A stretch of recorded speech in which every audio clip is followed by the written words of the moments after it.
আসসালামু আলাইকুম। গরিবের আবার নাম আপনাকে যুক্ত করা হয়েছে, বলেন। ধন্যবাদ যুক্ত করার জন্য। আমি আর কি ভাই আপনার আগের লাইভ গুলো দেখতেছিলাম পুরাতন। তো ভাই আপনার কি মনে হয় না আপনি আগে যতটুকু সহনশীল ছিলেন বা যতটুকু বিনয়ী ছিলেন তার চেয়ে আপনার একটু এখন একটু আপনি কড়া ভাবে কথা বলেন এবং অপমান করতেই বেশি পছন্দ করেন? হ্যাঁ, সেটা ঠিকই বলেছেন। আহ, এটা এটা আসলে ঠিক। মানে ঠিকই বলেছেন, সেটা তো বললাম তো। কিন্তু শুরুতে কারোর মধ্যে একটু কঠোর হয়ে যাওয়া এটা ঠিক না, এটা প্রশ্ন করতেছি। না, শুরুতে আমি অনেক ভালোভাবে কথা বলার ট্রাই করতাম, কিন্তু আমি পরে দেখলাম এই মুমিন গুলা এত নোংরা, এত খারাপ, এত খাইস্টা, এত ইতরের বাচ্চা ইতর, এত বলদের বাচ্চা বলদ, যেগুলো আমার পরিবার নিয়ে এমন নোংরামি করে। হ্যাঁ, এগুলা যখন আমি দেখলাম তখন তো ভাই আর আহ, এগুলার সাথে ভদ্রভাবে কথা বলার কোনো স্কোপ থাকলো না। এখন হ্যাঁ হ্যাঁ, আপনি একটু ওইটা তো বলেন তো, অবশ্যই। এখন আপনি একটু বলেন তো যে এই এই যে আপনাকে কয়েকটা ভিডিও দেখাই, আমার কাছে অনেক ভিডিও আছে, আপনি একটু ওকে। দেখেন তো। যে দেখেন কি বলে। আমি স্পষ্ট করে বলে দিতে চাই, তুই যদি ফার্দার আমাদের নবীকে নিয়ে কোন রকম বাজে কথা বলিস, তোর কাউকে ছাড়বো না, তোর বাপকেও ছাড়বো না, তোর মাকেও ছাড়বো না, তোর 14 গোষ্ঠী কাউকে ছাড়বো না, যাকে যেখানে পাবো সেখানে অ্যাটাক হবে। মানে কাউকে ছাড়া হবে না, বা এটা একদম স্পষ্ট। এরপরে যদি লাগতে আসে, আমরা কাউকে ছেড়ে দিয়ে কথা বলবো না, সে যেই হোক। আমি স্পষ্ট করে বলে দিতে চাই, তুই যদি ফার্দার আমাদের নবীকে নিয়ে কোন রকম বাজে কথা বলিস, তোর কাউকে ছাড়বো না, তোর বাপকেও ছাড়বো না, তোর মাকেও ছাড়বো না, তোর 14 গোষ্ঠী কাউকে ছাড়বো না, যাকে যেখানে পাবো সেখানে অ্যাটাক হবে। করতে হবে না, ঠিক আপনার ঘরে পৌঁছে যাব। আমরা মুসলিম শত্রুপক্ষকে শত্রুদের ঘরে গিয়েই আমরা তাদের সঙ্গে মোকাবেলা করি, ঠিক আছে?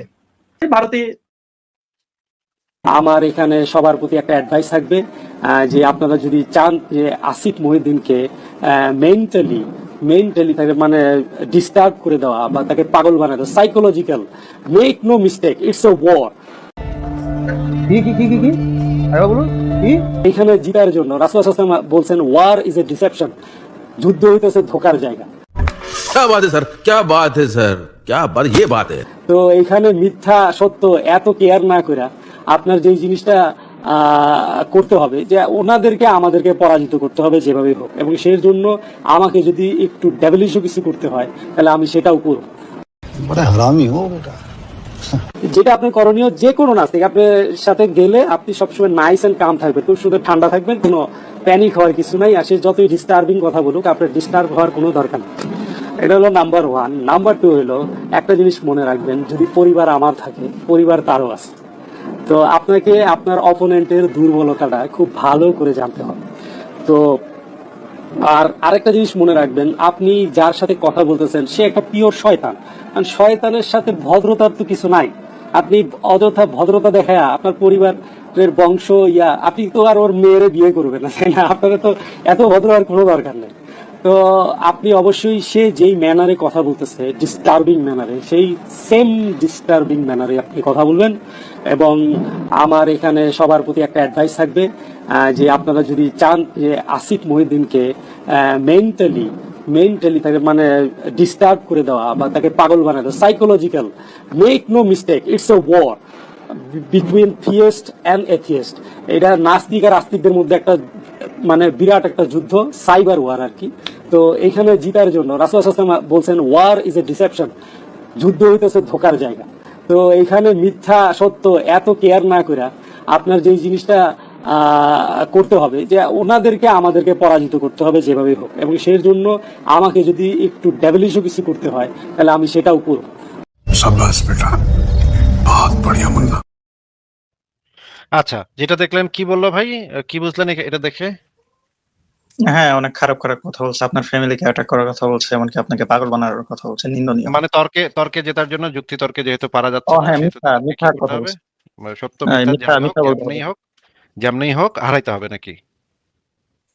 হ্যাঁ, তাই তো বললো। কারণ এটা তাদের নবীর নির্দেশনা হইতেছে, কাফেরদের সাথে আবার এত ভদ্রতা কিসের? ওরা তো সত্য মিথ্যা এত কেয়ার করা যাবে না, যা যেমনে পারে তা পরিবার টরিবার নিয়ে গালি গালাজ করে উল্টায় দিতে হবে, সাইকোলজিক্যাল ওয়ার ওয়ার চালাইতে হবে নাকি? তাই তো বললো। কিন্তু ভাই এটার আপনি মানে ও যা বলছে নবীর সাথে হুবহু মিলে এরকম একটু রেফারেন্স দিয়েন, আমি ধর্মকর্ম সম্পর্কে একটু জ্ঞান কম তো। সেই রেফারেন্স আমরা হাজার হাজার বার দিছি। মোহাম্মদ বলছে ওয়ার ইজ এ ডিসেপশন, সেটা তো এটা এই মুমিন বলে দিল। এটা একটা সহিহ হাদিস, মানে হচ্ছে সেই হাদিসের ব্যাখ্যা গ্রন্থে লেখা আছে যে কাফেরদের সাথে ধোঁকা এবং প্রতারণা করা জায়েজ আছে ইসলামে। সেটা যদি চান তাহলে আমি পরে, আপনি যদি সেই আলোচনাতে যান, সেই আলোচনাতে ঢোকেন, তাহলে পরে সেটা নিয়ে আলোচনা করা যেতে পারে। কিন্তু আপাতত আমরা যে জিনিসটা নিয়ে আলোচনা করতেছি সেটা আগে শেষ হোক। হ্যাঁ, এক আলোচনার ভিতরে আরেক আলোচনা ঢুকে যায় না। আচ্ছা, আপনাকে যেটা বলতেছি যে এটা তারা কি, তাহলে তাদের ইয়াটা কি, তাদের লক্ষ্যটা কি একটু বলেন তো। আহ, যে কোনো অর্থে আপনারা যারা কাফের আছেন তাদেরকে হারানো, এবং এই ক্ষেত্রে যে কোনো উপায় তারা অবলম্বন করতে পারে, এটাই তো বুঝলাম। সত্য মিথ্যার তো আক্কা করা যাবে না, তাই না? যুক্তি টুক্তি সত্য হ্যাঁ, মিথ্যা এবং যুক্তিরও কোনো মানে বালাই নেই, তাদের একমাত্র লক্ষ্য হইতেছে মানসিক ভাবে পাগল বানায় দেয় নাকি। হ্যাঁ, এটাও বলছে। পাগল বানায় দিতে কি করতে হবে, তাদের ট্রিক্সটা কি? মেন্টালি ডিস্টার্ব করতে হবে, বা হ্যাঁ এরকমই তো বউ বলে। বাচ্চা বউ বাচ্চা নিয়ে ইয়া করলে, নোংরামি করলে তখন আমি মানে চেতে যাবো নাকি? হ্যাঁ, হ্যাঁ, হ্যাঁ, এরকমই বলছে। ওয়াও, ফ্যামিলি আপনার। তাহলে ভাই এখন বলেন তো যে যারা আমাদেরকে জবাই করতে চায়, যারা সামনে পেলে আমাদের ডেফিনেটলি জবাই করে ফেলে, তো আমার মানে মনে করেন টুকরাও কে খুঁজে পাইতো না, এরা যে যে পরিমাণ জঙ্গি, এরা তো আমার টুকরাও খুঁজে পাওয়া যেত না। কিন্তু এরা মানে কোর্স চালাইতেছে, কোর্স বের করছে যে নাস্তিকদের কিভাবে জবাব দিতে হবে, এবং সেই কোর্সে শিখাইতেছে এটা যে আমাদের বউ বাচ্চা নিয়ে না, যুক্তি টুক্তি রেফারেন্স দলিল প্রমাণ এগুলো নিয়ে কথা না, কথা হবে হচ্ছে নাস্তিকের বউ বাচ্চা নিয়ে নাকি। হ্যাঁ, এইভাবে বলছে ওরা। এখন আপনি বলেন তো যে আমরা যে তাদের সাথে তারপরেও কথা বলি, হ্যাঁ, এটাই তো ভাই আমার কাছে মনে হয় আমরা বিরাট বদরুলে দেখে কথা বলি। এইগুলোর সাথে তো এই রকমের মানে মানে জঙ্গির বাচ্চা জঙ্গিগুলোর সাথে আমরা কথা বলি, এটাই তো তাদেরকে বিরাট মানে ইয়া করতেছি, আমরা বিরাট খাতির করতেছি। আপনি আবার তাদের সাথে ভদ্র ব্যবহার আশা করেন কেমনে বলেন তো একটু। না, কেউ যদি প্রথমে আসে, সে তো আমি তো জানি না সে ওইরকম মেন্টালিটি নিয়ে আসছে কিনা। কেউ যদি ভালোভাবে কথা বলে, আপনিও ভালোভাবে কথা বলেন, এর না, পিছনে একটু সে হয়তো একটু আগে আমাকে আমার গলা কাটা ছবি আমার ইনবক্সে পাঠায় আসছে, আপনি যেটা না জানলে সেটা তো আপনার সমস্যা ভাই। একটু আগে হয়তো সে আমার বাচ্চাকে নিয়ে নোংরা কথাবার্তা বলে আসছে, সেটা আপনি না জানেন, সেটা তো আপনার সমস্যা। আমার কাছে তো, আমাকে তো সে একটু আগে মেসেজ পাঠায় আসছে যে তোর তোর তোর বাচ্চারা যদি সামনে পাই, তোরা যদি সামনে পাই, তাহলে এইটা করবো, কুচি কুচি করে কাটবো, এই মাত্র সে হয়তো আমাকে মেসেজ পাঠায় আসছে, আপনি সেটা জানেন না। এটা কি এটা কি এখন আমার কি তখন অভিনয় করতে হবে? মনে করেন একচুনা হাগা আমাকে এই মেসেজ পাঠায় আমার লাইভে, খুব ভদ্র ব্যবহার করলো, আছিফ ভাইয়া আপনি ভালো আছেন, এটা এসে বললো, তখন আমার আপনাদের সামনে অভিনয় দেখানোর জন্য যে আমিও খুবই ভদ্র, আমিও খুব ভালো, এটা দেখানোর জন্য আমার তখন অভিনয়টা করে চালা যেতে হবে তার সাথে নাকি? না, তাই বলে শুরু থেকে একটু কঠোরপন্থী হইলেন, তাহলে এটা ভালো দেখালো ভাই। আমি যদি দেখি যে সে একটু আগে আমাকে জবাই করার হুমকি দিয়া এখন আমার লাইভে যুক্ত হয়েছে, তাহলে তার সাথে আমি শুরুতে ভদ্রভাবে কথা বলবো, এটা আপনি আশা করতেছেন? না, না, না, না, সে যদি তাহলে ভাই আপনাকে আল্লাহর রাস্তে আমার লাইভ তাহলে আর আপনি দেখেন না, ঠিক আছে? ওইটা আমার আমি লাইভ বলতেছি না ভাই। আমার লাইভ দেখা থেকে বিরত থাকেন। এই সমস্ত পরামর্শ উপদেশ আমি শুনতে চাই না। ওইটা আমার ওই বউ ওই বাচ্চা বিষয়ে নিয়ে কেউ যদি, আমার বউ বাচ্চা নিয়ে তারা নোংরামি করবে, আমাকে হইতেছে জবাই করার হুমকি দিবে, আর আমাদের তাদের সাথে ভদ্রভাবে কথা বলতে হবে। এই না, রকমের যদি এটা আপনার ইয়া বলতেছি না থাকে, ভাই। এই রকমের যদি ইয়া থাকে, তাহলে ভাই আপনি আমার লাইভ শুনেন না। আচ্ছা, এই কথাটা কেন বললাম তা বলি, কারণ এর আগে আমি একবার আপনার লাইভে আসছিলাম, আমি কোনো ইসলামি করি নাই, কোনো বেয়াদবি করি নাই, আমি সিম্পল একটা প্রশ্ন করছিলাম যে আসিফ ভাই আপনি কি মৃত্যুদণ্ড সমর্থন করেন? আপনি বলছেন না, করি না। তাহলে আপনি ওই রাজাকারের বিরুদ্ধে গণজাগরণ মঞ্চে যা হয়েছিল ওইটাকে আপনি সমর্থন করেন? তারপর আপনি এগুলো জ্ঞান গর্ভক একটা কথা বলে আমাকে কিক দিয়ে দিচ্ছেন, কিন্তু আমার প্রশ্নের উত্তর দেন। এর জন্য না, বললাম। এটা তো আমি হাজারবার উত্তর দিচ্ছি এই জিনিসে, তাহলে আপনি একই জিনিস যদি ডেইলি এসে জিজ্ঞেস করেন, তাহলে আমি আপনাকে কেন উত্তর দিব? এগুলো তো আরেকটা বিরক্তিকর, আমার টাইম ওয়েস্ট করার জন্য একই প্রশ্ন প্রতিদিন এসে করবেন আপনারা মুমিনেরা, মানে শিখাই দিবেন আবার আপনাদের যে গ্রুপ, সেই গ্রুপে তো আমি আছি, হ্যাঁ, আমার এই একটা যে আইডি সেই গ্রুপে আপনি আছে, কিন্তু জানেন না আমি মুমিন কিনা, আপনি কিন্তু সেই জানেন গ্রুপে না। আমি জানি না আপনি মুমিন কিনা, কিন্তু আমি তো সেই গ্রুপে দেখছি এই জিনিস যে ওইখানে বলা হয় যে নাস্তিক আসিফের লাইভে গিয়া একই প্রশ্ন প্রত্যেকদিন করবি, ওর সময়টা যেন নষ্ট হয়ে যায় এই সমস্ত কথা কইতে কইতে, তাহলে যেন আর আমাকে নবীরে নিয়ে যেন কিছু কইতে না পারে। হ্যাঁ, তোরা এই কাম করবি, হ্যাঁ তুই আজকে যাবি, এগুলো শিখায় দেয় মুমিনদের লাইভে। ভাই আপনারা তো সেই কাজ করতে আসেন। না, আমি তো আগের লাইভ গুলোতে খুঁজছি, এই প্রশ্নের উত্তর আমি পাই নাই, এর জন্য জিজ্ঞেস করছি যে তাহলে যদি ভাই আপনি খুঁজেন ভাই, মৃত্যুদণ্ড। ভাই, ঠিক আছে, গরিবের নাম আমার নাম ভাই, আপনাকে তাহলে আজকে বিদায় দিই, আপনার সাথে যথেষ্ট কথা হয়েছে, আর কি কিছু বলবেন আজকে আপনি? আজকে ঠিক, না এটাই আর কি জানতাম যে কিভাবে আপনি এটা বর্ণনা করেন, যদি মৃত্যুদণ্ড আপনি একেবারে স্ট্রিক এটা ঠিক আছে, খুঁজে নেন, বিরোধিতা করেন। খুঁজে নেন পাইলাম না, পাইলাম না তো ভাই, খুঁজছি বাট হয়েছে। আবার খোঁজেন। ঠিক আছে, বিদায় দিই।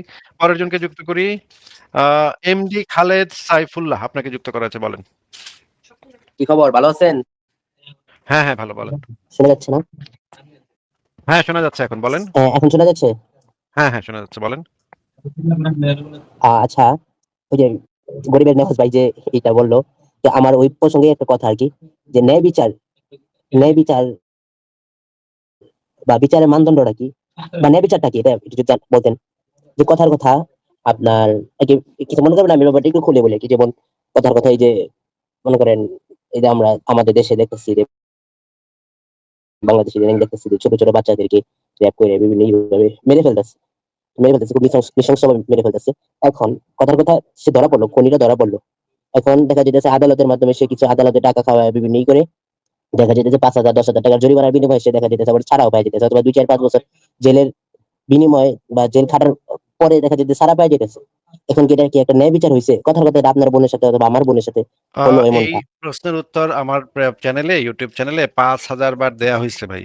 হ্যাঁ, আপনি কি আমার না লাইভ আমি আজকে প্রথম শুনলেন না নাকি না না না আজকে? না না না না আপনার লাইভের অনেকগুলো আমার রেকর্ড আছে আমার কথার কাছে। মাঝখানে কথার মাঝখানে যদি আপনি কথা বলেন, কথা বলা শুরু করেন, কথার মাঝখানে কথা বলা আমি পছন্দ করি না। যদি আপনি ও আমার লাইভ দেখে সরি থাকেন সরি তাহলে আপনার সরি, ঠিক জানার আছে কথা বলেন। এই যে আবারও কথার মাঝখানে আপনি আবারও কথা বলছেন। সরি বলারও দরকার নেই। চুপ করে থাকবেন আমার কথা শুনে। এই জিনিস নিয়ে আমরা 1,000 বার 5,000 বার আলোচনা করছি। ইউটিউবে সেই ভিডিওগুলা কাইটা কাইটা রাখা আছে। একটু আমার ইউটিউব চ্যানেলে ঢুকে, হ্যাঁ, এটা একটু সার্চ করেন, হ্যাঁ, যে জান্নাত জাহান্নামে বিশ্বাস না করলে তাইলে মানুষের নৈতিকতা কেমনে হবে বা নীতি নৈতিকতা, এটা লিখে সার্চ করেন, বহু ভিডিও আছে এই বিষয়ে। শত শত ঘন্টা এই বিষয়ে ব্যয় হয়ে গেছে। এটা নিয়ে আর সময় নষ্ট করা আমার পক্ষে সম্ভব না ভাই। আপনি আগে এগুলা শুনে আসেন, তারপরে না না ওইটার উপরে যদি কথার মাঝখানে আবারও কথা বলতেছেন, ওইটার উপরে যদি আপনার কোনো প্রশ্ন থাকে, ওই আলোচনা শোনার পরে যদি আপনার কোনো প্রশ্ন থাকে, তাইলে আপনি আসবেন, তখন আপনার সাথে কথা হবে। এবং শুধু যে ওইখানে ভিডিও আছে তাই না, সংশয়.com-এও এই বিষয়ে লেখা আছে। সেই লেখাগুলা আপনি একটু পড়ে আসেন আগে। পড়ে আসার পরে যদি আপনার কোনো ফার্দার কোশ্চেন থাকে, তখন আপনার সাথে আমি আলোচনা করব। কিন্তু এই একই জিনিস আমি প্রতিদিন উত্তর দেই না ভাই। হ্যাঁ, আর কি কিছু আপনার বলবেন? কথা শেষ। আমি আপনার অনেকগুলো হ্যাঁ আমি আপনার অনেকগুলো ভিডিও বা এই ধরনের বিভিন্ন দেখছি, কিন্তু আমার ওই জিনিসটা আমার কাছে স্পষ্ট হয় নাই বিধায় আমি আজকে আপনার কাছে আবার নতুন করে সরাসরি এই প্রশ্নটা এই জন্যই করার জন্য আপনার আমি লাইভে আসছি। টাইপ করে এখন সার্চ যদি করে আপনি খুঁজতে বলেন যে হবে। না আমি এই জন্য আপনার সার্চ করে আমি খুঁজে বের দেখছি করতে ভাই, হবে। কয়টা ভিডিও দেখছেন? আপনি আমি আপনার কমপক্ষে বিশ আপনি সার্চ 25টা করে দেখছেন নাকি? সার্চ করে দেখছেন? এই বিষয়ে আমি সার্চ করি নাই, কিন্তু আমার সামনে আসছিল। আচ্ছা, সার্চ করে দেখেন। আমার চ্যানেলে ঢুকে সার্চ বাটনটা চাপ দিবেন, সেখানে সার্চ করবেন। ঠিক আছে, সেটা সার্চ করে আগে দেখেন, তারপর আসেন। অনেকগুলো প্লে লিস্ট আছে আচ্ছা আমার তাহলে কি আপনি চ্যানেলে। এই ব্যাপারে কথা বলবেন না এখন? এটাই আমি তো বললাম যে আমি সেটা এই তো বিষয়টা শুনছি এবং শোনার পরে সেটা আমি আপনার কাছে এইটা সরাসরি প্রশ্ন এই করার জন্য বিষয়, আসছি। এখন আপনি যদি বলেন যে না না ভাই এটাই, তো আপনি বুঝলাম না, থাক এটা আবার হ্যাঁ, আপনার ব্যাপার, ঠিক আপনার আছে, যেহেতু লাইভ, ঠিক আছে। আপনার লাইভ আলোচনা। অবশ্যই আমার ব্যাপার, অবশ্যই আমার ব্যাপার। আপনি হ্যাঁ হ্যাঁ অবশ্যই আপনাকে আপনার যেটা ব্যাপার। বলা হয়েছে, ভাই কথার মাঝখানে কথা বলেন। আপনাকে যেটা বলা হয়েছে সেটা আগে করে আসেন। তারপর যদি সার্চ করার পরেও যদি না পান, সংশয়.com-এ ঢুকবেন, সেখানে গিয়ে লেখা পড়বেন, এই বিষয়ে লেখা আছে। সেই লেখাটাও যদি আপনি খুঁজে না পান, তখন আপনি আসবেন যে ভাই আমি তো কোথাও অনেক খুঁজলাম, খুঁজে তো পাচ্ছি না ভাই, কোথায় আছে তাহলে একটু খুঁজে দেন। তখন আমি হয়তো আপনাকে খুঁজে বাইর করে দিব সেটা। আগে নিজে খুঁজেন, তারপর যদি খুঁজে না পান তখন আইসেন, তখন আপনাকে আমি খুঁজে দিব। কিন্তু আমি পইরা দিব না। তখন আবার বলবো এই যে এইটা হইতেছে ভিডিওটা, এটা দেখবেন গিয়া। তখন এটা দেখে তারপর আসবেন। তারপরে যদি আপনার কোনো প্রশ্ন থাকে, তখন সেখানে সেই বিষয়ে কথা হবে। আর কি কিছু বলবেন? আপনার আর কি কিছু বলার আছে? না আর কি বলার, এখন দেখা যায় আপনি অন্যদিকে আমার ঠিক দিয়ে আছে দিতেছেন তাহলে। তো ওইটাই। ঠিক আছে তাহলে বিদায় দেই। ভালো থাকেন। এক জিনিস তো প্রতিদিন আমরা আলোচনা করি না। আ আচ্ছা, পরের জনকে যুক্ত করি। আরএম আপনাকে যুক্ত করা হয়েছে, বলেন। আরএম নিজেকে আনমিউট করে কথা বলতে হবে। সরি। নিজেকে আনমিউট, হ্যাঁ, জি, বলেন। জি। হ্যাঁ, বলেন। জি ভাই। আসলে আমার একটা প্রশ্ন ছিল যে এই যে অ্যা ধরেন যারা এক্সট্রিম না, ধরেন ব ইসলাম মানে কিন্তু এক্সট্রিম না। দেখেন জিহাদ কেতাল এইগুলোতে আসলে বিলিভ করে না। তাদের বিষয়ে আপনার মতামতটা কি? আ এক্সট্রিম না মানে কি আমি বুঝলাম না। তাদের কি মানে বিষয় কোরআন কি হাদিসে ধরেন বিশ্বাস করে? সাপোজ একটু এস কথার মাঝখানে, ভাই কথার মাঝখানে সরি, আমি কথা বলা পছন্দ করি না। এটা বারবার বলার পরেও আপনারা কেন আমি বলতেছি তখন কথার মাঝখানে বলা শুরু সরি। করে দেন। এক্সট্রিম না মানে কি সেটা আমাকে একটু আগে বুঝায় বলবেন? মানে হচ্ছে কি এটা যে তারা কোরআন হাদিসে বিশ্বাস করে, কিন্তু কোরআন হাদিসে বিশ্বাস করলে এক্সট্রিম না, এটা কিভাবে সম্ভব এই জিনিসটা আমি জানি না। তারপর আপনি আমাকে বললেন যে কিভাবে না, এক্সট্রিম না। কারণ কোরআন হাদিসে তো এগুলা বলা আছে। তাহলে সেগুলা বিশ্বাস করলে একজন মানুষ তো এক্সট্রিম হবেই, হওয়ারই কথা। তারপরেও তর্কের খাতিরে ধরে নিলাম যে সে জাস্ট মনে মনে কোরআন হাদিসে বিশ্বাস করে, সে আর কারোর কোনো ক্ষতি করে না। আপনি কি এই ধরনের লোকদের কথা বলতেছেন নাকি? জি ভাই। আচ্ছা, মনে করেন একজন মানুষ মনে মনে কোরআন হাদিসে বিশ্বাস করে, সে বিশ্বাস করে যে রিজিকের মালিক একমাত্র মালিক আল্লাহ পাক, যেটা কোরআনে লেখা আছে। এরকম তো কোরআনে লেখা আছে, তাই না? রিজিকের একমাত্র মালিক হচ্ছে আল্লাহ। জি, লেখা আছে। এবং এটাও লেখা আছে তোমরা দারিদ্র্যের ভয়ে নিজ সন্তানদেরকে হত্যা করো না, এটাও তো বলা আছে, তাই না? জি, মনে করেন একজন মসজিদের ইমাম, তিনি 5,000 টাকা বেতন পান ইমামতি করে। সে ইসলামে বিশ্বাস করে, কারো কোনো ক্ষতি করে না, কিন্তু সে 3টা বিয়ে করছে এবং সে কোরআনে পড়ছে রিজিকের মালিক আল্লাহ, এবং নবী হাদিসের ভিতরে বলছে যে তোমরা বেশি বেশি সন্তান উৎপাদন করো, তাহলে কিয়ামতের ময়দানে আমার মানে উম্মতের সংখ্যা দেখাইয়া আমি গর্ব করব। এই হাদিসটা পইরা সে 12টা বাচ্চা পয়দা করছে। ঠিক আছে ভাই? জি, এখন 12টা বাচ্চা পয়দা করার পরে তার তো বেতন 5,000 টাকা। এই 12টা বাচ্চার শিক্ষা দীক্ষা, খাদ্য, পুষ্টি, ডাক্তার, চিকিৎসা, স্বাস্থ্য সুবিধা, মানে জামা কাপড়, একটু মানে খেলনা টেলনা, 12টা বাচ্চার পরিবার, 3 বিবি, 12টা বাচ্চা, 15 জন, আর সে একজন 16 জন। এটা তো আসলে 5,000 টাকায় তো আসলে সম্ভব না, নাকি?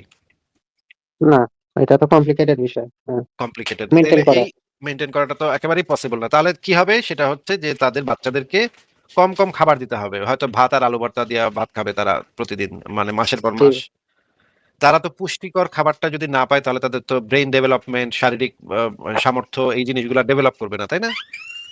জি, এবং তাদের বউয়েরা যখন প্রেগনেন্ট ছিল, সেই প্রেগনেন্ট অবস্থাতে তো পুষ্টিকর খাবার দাবার না পাইলে তারা তো ভালো বাচ্চা পয়দাও করতে পারবে না। সেই বাচ্চাগুলা অনেকে হবে প্রতিবন্ধী, অনেকে হবে বুদ্ধি কম, এরকম হবে, নাকি?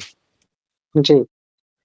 আচ্ছা, এরপরে এই বাচ্চাগুলা যখন বড় হবে, এই বাচ্চাগুলা কি আপনার মনে হয় যে এই বাচ্চাগুলা 12টা বাচ্চা একটা ভালো জীবন পাবে? না, ডেফিনেটলি নট। কারণ হচ্ছে যে তাদের আহ, ইয়েরাই তো আসলে ভঙ্গুর, যেটা গ্রোথটাই তো ভঙ্গুর। আচ্ছা, তারা তো ভাত আর আলু ভর্তা দিয়ে ভাত খাইছে। ভাত আর আলু ভর্তাতে তো আসলে কোনো পুষ্টি নাই, হ্যাঁ? এইটা দিয়ে জি, ভাত জি, খায় তো তারা খুব বেশি মানে পড়ালেখাও করতে পারবে না, একটা ইন্টেলিজেন্সও দেখাতে পারবে না, আর হচ্ছে গিয়ে খুব বেশি দূর আগাইতে, তারাও হয়তো আরেক মসজিদের ইমাম হবে বা হুজুর হবে, তারাবি পড়াবে, এরকম কিছু কইরা তাদের খাইতে হবে, নাকি? জি।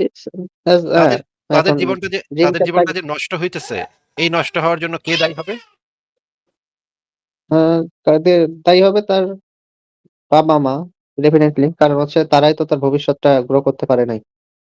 কিন্তু ওই ব্যক্তি যদি ইসলাম ধর্মের এই কোরআন হাদিসে বিশ্বাসী না হয়ে যুক্তি তথ্য প্রমাণ দিয়ে সে যদি যাচাই করে দেখতো যে আমার বেতন 5,000, আমার তো 3 বিয়া করাই উচিত না, আমার তো 12টা সন্তান পয়দা করা উচিত না, ম্যাক্সিমাম একটা বউ, ম্যাক্সিমাম একটা বাচ্চা, শেষ। তারপরে আবার হুম, এটার জন্য আবার আমার ইনকামটা একটু বাড়াইতে হবে, তখন ইনকামটা বাড়ানোর চেষ্টা কিভাবে করা যায় সেটা করতে হবে। এটা যদি সে যুক্তি দিয়ে চিন্তা করতো, হুম, অন্ধবিশ্বাসী না হয়ে যুক্তি দিয়ে চিন্তা করতো, তাহলে তো একটা বাচ্চা যদি তার পয়দা হইতো, সেই বাচ্চাটার ভবিষ্যৎটা তো ভিন্ন রকম হইতো ওই 12টা বাচ্চার থেকে, নাকি? জি, ওয়েল ডেভেলপ হইতো। এবং সে একটা ভালো স্কুলে যাইতে পারতো, একটা ভালো খাবার দাবার খাইতে পারতো, হ্যাঁ, ব্রেইনটা ঠিকভাবে কাজ করতো, সে হচ্ছে গিয়ে আহ শারীরিকভাবে সমর্থবান হইতো। একটা মেয়ে যদি অনেকগুলা বাচ্চা পয়দা করে, তাহলে দেখা যায় যে মেয়েটার শরীরেও একটা বড় সমস্যা হয়, তাই না? জি। তখন ওই মা গুলাও ভালো থাকতে পারতো, আগের থেকে ভালো থাকতে পারতো। তাইলে আপনি বলেন তো, সেই হুজুর তো কারো শুধু বিশ্বাস করছে, সে তো কারো কোনো ক্ষতি করেনি, কিন্তু তার এই অন্ধবিশ্বাসটার কারণে কি ক্ষয়ক্ষতি হয়েছে? জি, হয়েছে। তাহলে এটা তো এত কোমল বিষয় তো না ভাই, এটা তো আসলে মানে মানুষের ক্ষতির কারণ তো হচ্ছে এগুলো। আমি তো একটা না, উদাহরণ না, দেখাইলাম, এরকম আমি হাজার উদাহরণ আপনাকে দেখাতে পারবো। আমার পার্সপেক্টিভ অন্য মানে অন্যরকম ছিল ভাই। বিষয়টা হচ্ছে যে ধরেন আমি একটা বাইরের দেশে আছি, অস্ট্রেলিয়াতে আছি, পার্থে। সো এখানে মানে আগে ধরেন মুসলিম হইলে আমার কলিগ বা আমার সারাউন্ডিংস এ যারা আছে, এটা ধরেন একটা নাকি ইয়ে দেখতো, মানে আমাদের ধরেন ভ্রাতৃত্ব সম্পর্ক ছিল, as like as brother. But now এখন যেটা হইছে যে তারা আসলে আমাদেরও এক্সট্রিমিস্ট ভাবে। মানে ভাবে যে আমরাই আমাদের ইসলাম মানে আমাদের রিলিজিয়নের বিষয়টা শুনলেই তারা আসলে কেমন মানে উইয়ার্ড আচরণ করে বা এইটা। এইজন্য আসলে আমার প্রশ্নটা ছিল যে আমরা তো আসলে আমি পার্সোনালি আমি তো আসলে এইগুলো আ ইয়ে করি না। যেমন হ্যাঁ, এটা তো ডিসক্রিমিনেশনের শিকার যদি আপনি হয়ে থাকেন, এটা তো উচিত না আপনার সাথে এরকম কারোর করা। কিন্তু ভাই, এটা তো কিছু করার নাই কারোর, এটা তো ফ্যাক্ট। যেমন আমি বাঙালি, বাঙালি হচ্ছে খুবই নোংরা জাতি, তাই না? লন্ডনে যদি আপনি যান বাঙালি এলাকায়, তাহলে দেখবেন যে খুবই নোংরা করে রাখছে। গেছেন আপনি লন্ডনে? না, আমি অস্ট্রেলিয়াতে থাকি তো আমি স্টুডেন্ট ভিসায় আসছিলাম। আমি যাই নাই ভাই লন্ডনে। লন্ডনে যদি আপনি যান দেখবেন বাঙালি এলাকা খুবই নোংরা, একদম ডিসগাস্টিং অবস্থা। এখন এটা তো বাঙালি যদি এরকম মানে নোংরা করে রাখে তাহলে তো বাঙালি সম্পর্কে মানুষের এরকম ধারণা হবেই। এটা তো কিছু করার নাই ভাই। বাঙালি তো আসলে, তো কথা তো সত্য। আমি তো নিজে বাঙালি হই, তো আমি এটা স্বীকার করি। কথা তো সত্য ভাই, বাঙালি তো একটা নোংরা খুবই আচরণে চলে গেছে। বাঙালি তো একটা খুবই নোংরা অসভ্য। আহ ঠিক আছে, পরের জনকে যুক্ত করি। বিড়াল ভাই বলেন কি অবস্থা? বিড়াল, আনমিউট করে বলেন। আসিফ ভাই, আমার কি ভয়েস শোনা যাচ্ছে ক্লিয়ার? হ্যাঁ, শোনা যাচ্ছে ক্লিয়ার, বলেন। আসিফ ভাই, আমি আসলে হচ্ছে আপনি হচ্ছে যে যে ভিডিওতে মুমিনদেরকে বলেন আয়োডিন খাইতে, বা তাদেরকে বলেন যে হচ্ছে এদের বুদ্ধিশুদ্ধি কম বা আইকিউ কম, এইটা নিয়ে আসিফ ভাই আমি একটু হচ্ছে একটা কোরআনের আয়াত দেখাইতে চাই। দেখেন, কিন্তু তার আগে এটা বলেন যে আমি দেখি মুমিনরা আমার ডায়লগ একদম হুবহু কপি করে কেন? এটার কারণ কি? হ্যাঁ হ্যাঁ, এটা এটা আমি আবার দেখছি। ভাই ওরা তো, ওদের কাছে তো আপনি মনে করেন একটা পূজনীয় বস্তু।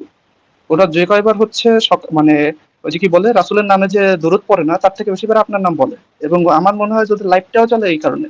এবং গতকালই দেখলাম ওই যে ভাড়া করা যে নাস্তিক গোট, ওই গোটটা ডাইকাই না আবার আপনি কি বলছেন না বলছেন তার বানায়ছে না ব্যাখ্যা ট্যাখ্যা দেওয়া শুরু করেছে। সো মানে ওদের কাছে পূজনীয় বস্তু বা ওই যে দরুদ শরীফ, ওগুলা আপনার নামেই করে আমার মনে হয়। হ্যাঁ, ঠিক আছে, বলেন এবার কোরআনের কোন আয়াত বের করবো। জি আসিফ ভাই, যে 62 এর 11 নাম্বার যদি বের করেন। 62 এর 11।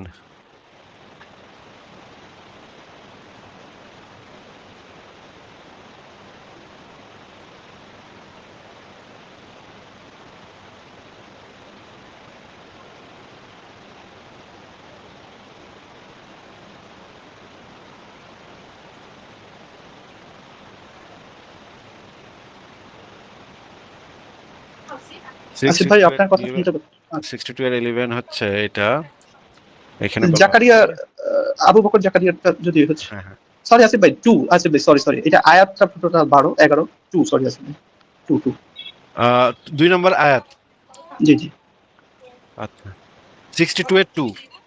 জি জি 62 2 আবু বকর জাকারিয়া। ঠিক আছে, দেখি আবু বকর জাকারিয়া কি বলতেছে। হ্যাঁ, আসিফ ভাই দেখেন, তিনি উম্মিদের মধ্যে একজন রাসূল পাঠিয়েছেন তাদের মধ্য থেকে, এবং এই তাফসিরে বলা হচ্ছে উম্মি শব্দটি হচ্ছে নিরক্ষর। তো তারাও ছিল নিরক্ষর, আবার পাঠাইছেন যে তিনিও নিরক্ষর। তো আপনি যে যাদেরকে বলেন যে আয়োডিন খাওয়া লাগে বা আইকিউ কম, এদের কাছে ভাই এখন থেকে উম্মি বললে মনে হয় আমার ভালো হবে। আর এই উম্মিরা কেমনে আরেকজনকে বলে যে এরা মূর্খ, এটা আমার বুঝে আসে না। এই বিষয়ে তো এই যে ফারাজ ভাইয়ের একটা বিখ্যাত ভিডিও আছে, দাঁড়ান আমি মানে মুফতি ইব্রাহিমের একটা ভিডিও আছে। আমি এই ভিডিওটা একটু ছাড়ি, তাহলে আরো মজা হবে যে তাদের আকীদা কি। হ্যাঁ, এই বিষয়ে তাদের আকীদা কি সেটা। না না, যারা হচ্ছে নিজেদের, যাদের হচ্ছে ধর্মীয় গ্রন্থে যাদেরকে নিজেদেরকে উম্মি বলা হয়েছে, ওরা আবার ওই যে আপনার যে ডায়লগটা ওরা কিভাবে ইউজ করে, মানে এইটাই তো বুঝলাম না। এখানে ওদেরকে স্বয়ং সৃষ্টিকর্তাই বলে দিয়েছে এরা উম্মি। ঠিক, দাঁড়ান আমি এই ভিডিওটা একটু ছাড়ি। এই ভিডিওটা এখানে খুবই প্রাসঙ্গিক। আহ,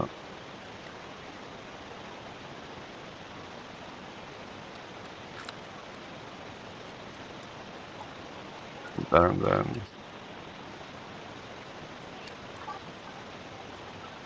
দেখি কোথায়। এবং আমার মনে হয় আসিফ ভাই মাঝে মধ্যে মুমিনদেরকে এইসব আয়াত মানে লাইভেই পড়ানো উচিত, যে ওরা যে উম্মি বা ওরা যে নির্বোধ নিরক্ষর, এইটা আসলে ওদেরকেও মাঝে মধ্যে ওদেরকে দিয়ে পড়ায় ওদেরকে তারা স্বীকার করানো উচিত।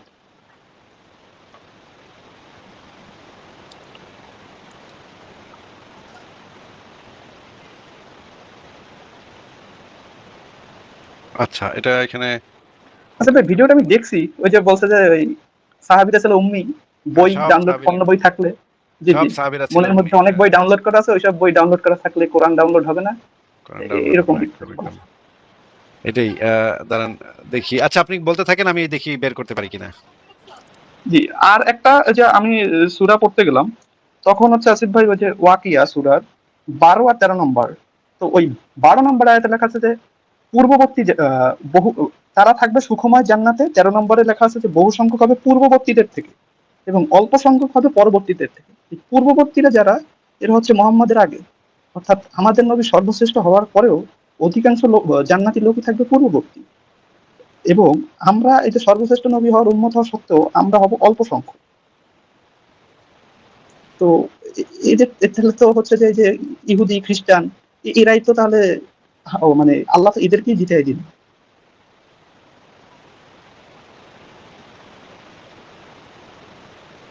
হ্যাঁ, আপনার কথা ঠিক। আমি এই ভিডিওটা খুঁজতেছিলাম কিন্তু ভিডিওটা আমি পাচ্ছি না। এটা ফারাজ ভাইয়ের কাছে আছে।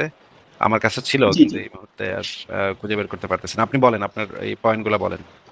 আর একটা হচ্ছে আসিফ ভাই, ওই যেহেতু ওরা বলে থাকে যে সৃষ্টিকর্তাকে যে ওরা যুক্তি লজিক এবং বিভিন্নভাবে যে ওদের লাইভে দেখি যে মানে প্রমাণ করতে চায়, তখন একটা ব্যাপার হচ্ছে আসিফ ভাই, হাইজেনবার্গের যে অনিশ্চয়তা, আল্লাহ যে সর্বজ্ঞানী, অর্থাৎ আল্লাহ সবকিছু জানে, তো হাইজেনবার্গের অনিশ্চয়তার সূত্র থেকে আমরা জানি যে কোনো বস্তুর একই সাথে অবস্থান এবং ভরবেগ জানা সম্ভব নয়। যদি আমি ভরবেগ জানি তাহলে আমি অবস্থান জানবো না, আর অবস্থান জানলে ভরবেগ জানবো না। তাহলে যিনি সর্বজ্ঞানী, তিনি যদি সবকিছুই জানে, তাহলে তিনি তো এই রুলটা ভায়োলেট করছে। আর তিনি যদি এই রুল মেনে চলেন, তাহলে তিনি সর্বজ্ঞানী হতে পারেন না। ঠিক, এটাও ঠিক। ঠিক আছে, আমি এই জিনিসটা এই ফারাজ ভাই চলে আসছে বোধহয় ব্যাক স্টেজে। আমি এই ভিডিওটা একটু দেই দিলে, এই ভিডিওটা এই সময় দেখানো দরকার। এটা একটু ছাড়ি।